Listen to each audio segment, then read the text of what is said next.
dadka Soomaalidu siyaasadda aad u jecesha waxyaabaha dhabta ee xaqaayiqda technicalka aad uga mahasho simply because markii maqaaxil la tagay shaah la cabayo siyaasadda shaah lagu cabaaye waxa hadda inagu ka hadlayna lagu mashaahay waxaan ku faraxsanahay in ay halkan ka muuqato in aanay jamhuuriyadda federaalka Soomaaliya kala qoqobnayn xog fara badan inaad haysaan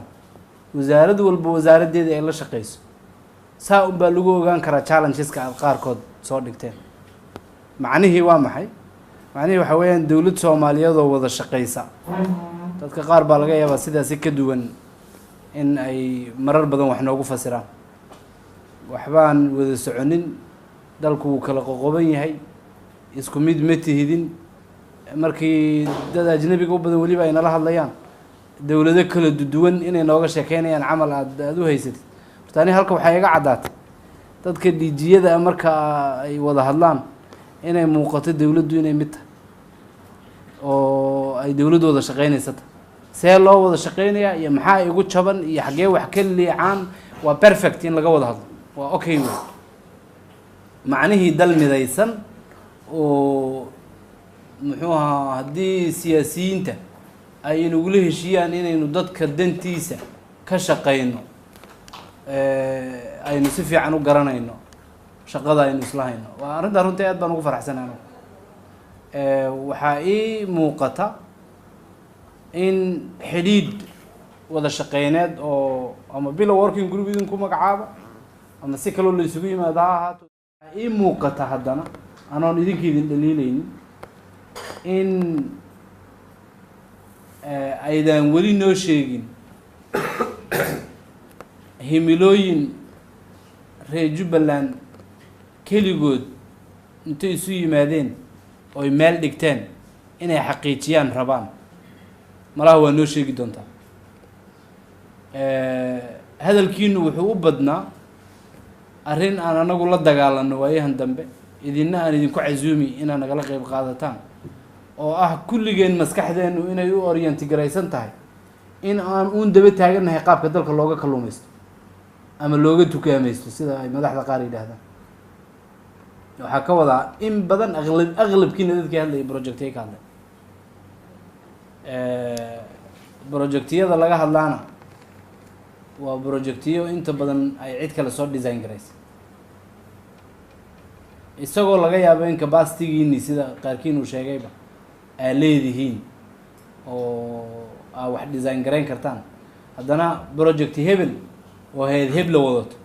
project hebel oo hayad heb la wadato baa aada dhagahayga ugu dhacay waxaa marka fiican inaan isweydiino dhowr shay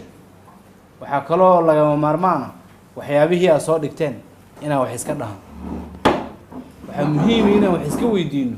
innagu haddaan Soomaalina innagu haddaynu nahay agaasimayaashii dalka innagu haddii aynu nahay dadkii khibradda u lahaa waxqabadka ay dadka Soomaaliyeed u baahan yihiin waxyaabo inoo yaallo oo inagu aynu qeexanay annagu federal level waxaan hadda nidhaahnaa agaasinkii aan halbeeg lahayn himiladiisa ma gaaro hadduusan halbeeg lahaynna hawli uma taalo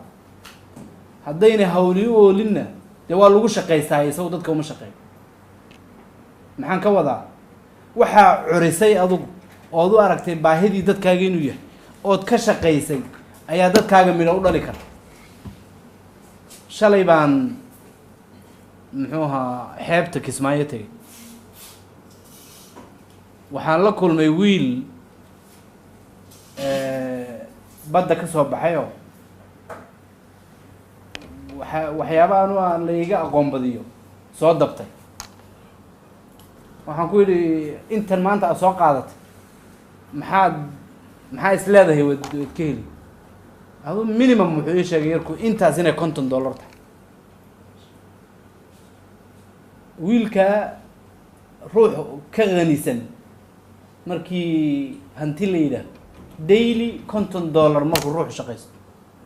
badda agtiisa ku taalana uu ka soo shaqaysto skiilkii ama xirfadii uu wax ku soo shaqaysan lahaana uu leeyahay reerkiisii hanti ku filan uu maanta u geeyey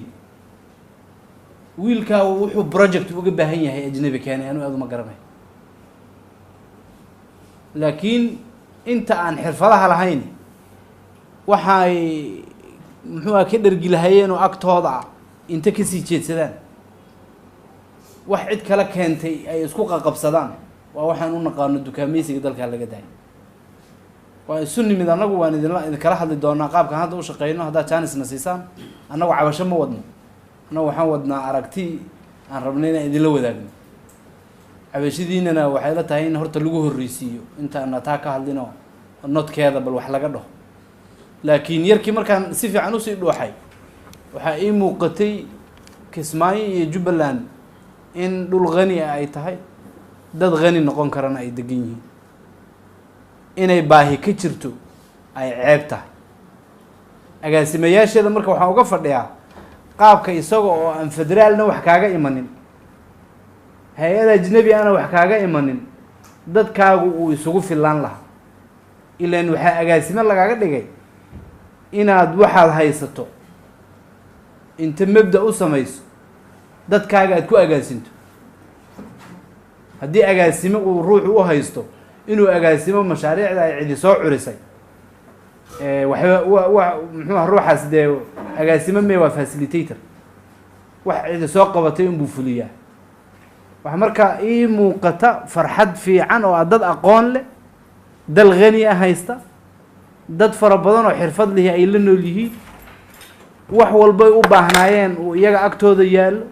kaliya u baahan intay isu geegeystaan aragtidooda iyo cilmigooda iyo aqoontooda inay isku tashadaan marka waxay la tahay inaan ka wada hadalno qaabkii aan bal sida aan anagu dawladda federaalka agaasimayaasha uga shaqeyno iyo sida idinku u shaqeysaan inaan wax iska weydiino waxay la tahay inay munaasab tahay